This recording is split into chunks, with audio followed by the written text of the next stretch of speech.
स्थानीय बड़दाण्ड स्थित प्रणति कला मंदिर 68तम वार्षिक उत्सव अन्नपूर्णा रंगमंच परिसर में अनुष्ठित हो जाइछि।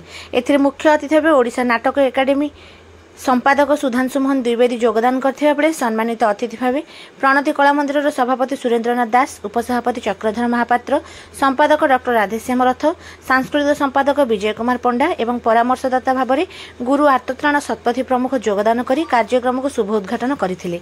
प्रणति कला मंडप में अनेक नृत्यशिल्पी शिक्षा लाभ करी अनेक उच्चरे थिबा बेले एही अनुष्ठान हेउछि एक माइल खुंट बोली अभिहित करथिले अतिथि माने।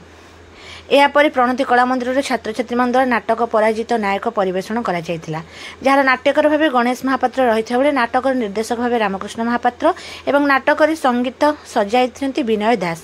समस्त कार्यक्रम को सविता हरिचंदन परिचालना करबा सह समस्त को धन्यवाद अर्पण करथिले। दीर्घ 68 वर्ष प्रणति कला मनरे आसला सामयिक नाटक मंचस्थ नकरी स्नेहगुप्ता ब्रजकिशोर दास, विजय केशरी दास, जगन्नाथ देवसेन सिंह प्रभृति कलाप्रेमी को केवे जाइनु। आम अनुष्ठान सब कलाकार थे इन्स्ट्रुमेंटालिस्ट थे, आम गुरु धारे आनी से गोटे ग्रुप इन्स्ट्रुमेंटालिस्ट करवा।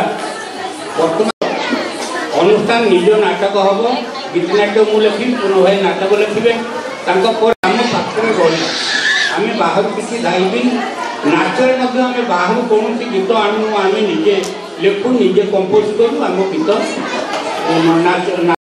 पुरी सहर समस्त नाट्यप्रेमी कलाकार और संगीतज्ञ समस्त संगीत निर्देशक समस्त